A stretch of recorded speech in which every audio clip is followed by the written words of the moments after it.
మోహన్ బాబు యూనివర్సిటీలో విద్యార్థి నాయకుల కిడ్నాప్ కేసులో ప్రధాన నిందితులైన మోహన్ బాబు, మంచు విష్ణులను వెంటనే అరెస్ట్ చేయాలని అఖిలపక్ష నేతలు డిమాండ్ చేశారు.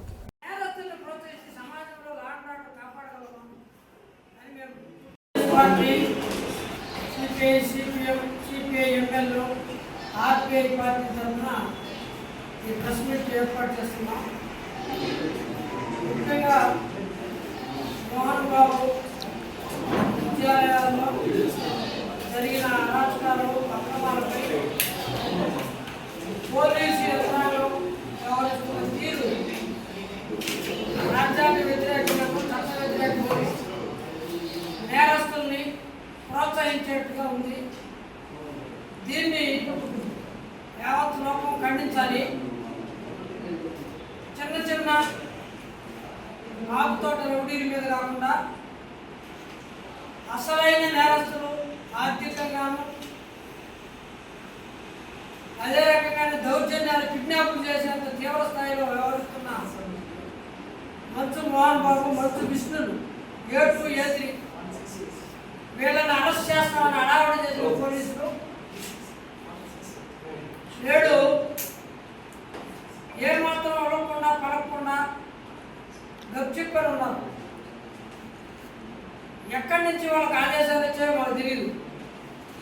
ఎందుకు ఇంత కింద స్థాయిగా వ్యవహరిస్తున్నారో అర్థం కావడం.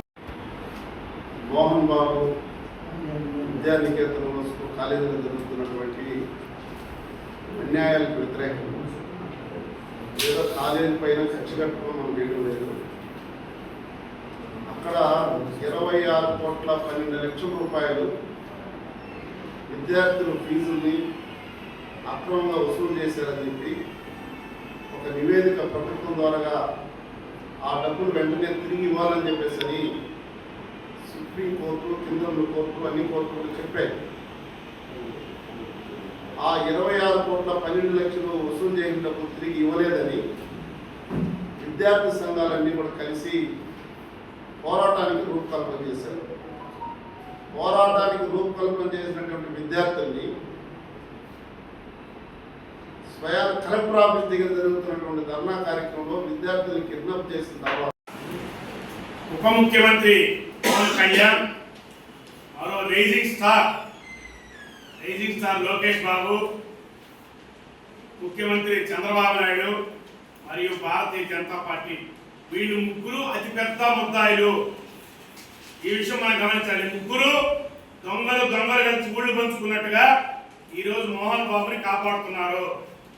మనందరికీ తెలుసు, ఒక దళిత యువకుడు 1,05,000 రూపాయలు తేడా చేశాడని, రౌడీజం చేశాడని, బట్టలోడ తీసి తాళ్లతో కట్టేసి కాళ్ళ మీద చిత్తకు కొట్టి రాష్ట్ర వ్యాప్తంగా సంచలనం అయితే కేవలం 1,05,000 నుంచి 1,10,000, మరి 27 కోట్ల రూపాయలు లూటీ చేసిన ఈ రౌడీని ఏ తాళ్లతో కట్టేసి ఏ కాళ్ళ మీద ఎక్కడ చిత్త కొట్టాలి చెప్పండి?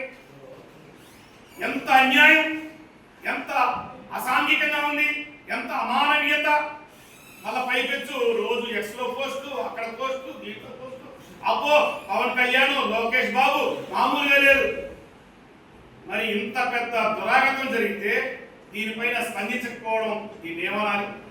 అందుకని మేము చెప్తున్న మాట ఏమిటంటే, వెంటనే ఆయన పద్మశ్రీ వెనక్కి తీసుకోవాలి, ఆయన అరెస్ట్ చేయాలి. అదేవిధంగా 27 కోట్లు వసూలు చేసేంత వరకు కాలేజీని హ్యాండ్ ఓవర్ చేసుకోవాలి. దానిపైన విచారణ కమిటీ వేయాలి. కానీ ఇదే విధంగా రాష్ట్రంలో విద్యా సంస్థలు ఇష్టం వచ్చే రీతిలో వ్యవహరిస్తున్నారు. వాళ్ళు చేసినటువంటి తప్పు కొన్ని ప్రశ్నిస్తే వాళ్ళ పైన దౌర్జన్యం చేసేదానికి కూడా సిద్ధపడుతున్నారు. దానికి మోహన్ బాబు పద్ధతి ఆదర్శంగా కనిపిస్తారు. వీటిని ఆదులనే అడ్డుకోకుంటే రాష్ట్ర ప్రభుత్వం ఇలాంటి వాటిని పెంచి పోషిస్తామని చెప్పి అనుకోవచ్చు.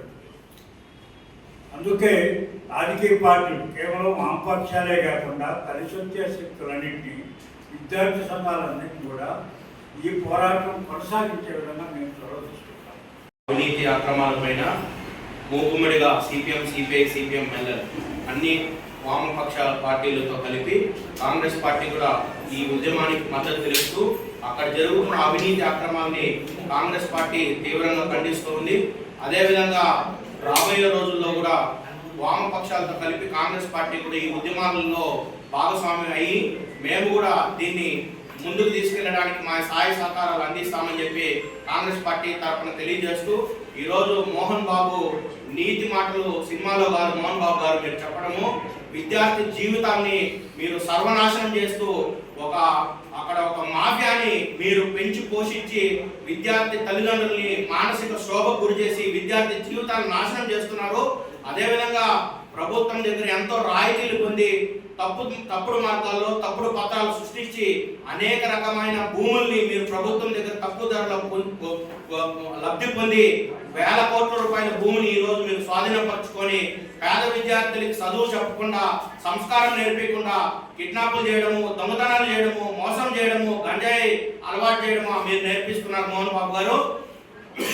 దీన్ని కాంగ్రెస్ పార్టీ తరఫున మేము తీవ్రంగా ఖండిస్తూ రాబోయే రోజులలో ఏదైతే వామపక్షాలు చేసే ఉద్యమం ఉందో దానికి సంపూర్ణ మద్దతు కాంగ్రెస్ పార్టీ తరఫున మేము తెలియజేస్తామని చెప్పి ధన్యవాదాలు తెలియజేస్తూ సెలవు తీసుకుంటున్నాం. నమస్కారం. కిడ్నాప్ అయిన రోజున ఇదే ప్రెస్ క్లబ్లో ఇదే వేదిక మీద ఈ జిల్లా కలెక్టర్ గారిని, జిల్లా ఎస్పీ గారిని అభినందిస్తూ మేము ఇక్కడ ప్రెస్ మీట్ పెట్టడం జరిగింది. ఈరోజు ఇన్ని రోజుల తర్వాత ఇదే వేదిక మీద ఈ జిల్లాలో ఉన్నతాధికారుల యొక్క చర్యని విమర్శిస్తూ మేము ఇక్కడ మీడియా సమావేశాన్ని నిర్వహిస్తా ఉన్నాం. కారణం ఏమంటే కిడ్నాప్ జరిగిన రోజు జిల్లా కలెక్టర్ గారు, ముఖ్యంగా జిల్లా ఎస్పీ గారు రియాక్ట్ అయినటువంటి పద్ధతి ఆ రోజు ఒక 2 ప్రాణాలని కాపాడింది. దాంట్లో ఏమాత్రం సందేహం లేదు. ఈ రోజు కూడా అదే మాట నేను కట్టుబడి ఉన్నాను.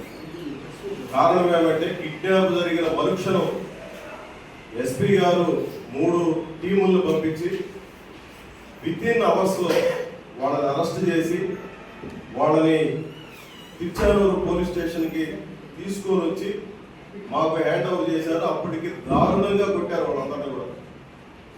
ఈ విషయంలో 26 మంది మీద నిందితులుగా చేర్చి ఎఫ్ఐఆర్ తయారు చేశారు. ఆ కిడ్నాప్ చేసినటువంటి వాహనాలన్నింటినీ సీజ్ చేశారు. ఈ రోజుకి పోలీస్ స్టేషన్లో వాటన్నింటినీ పెట్టున్నారు. 13 మందిని పిఆర్ఓ సతీష్, ఇంకొక 12 మందిని, మొత్తం 13 మందిని అరెస్ట్ చేశారు.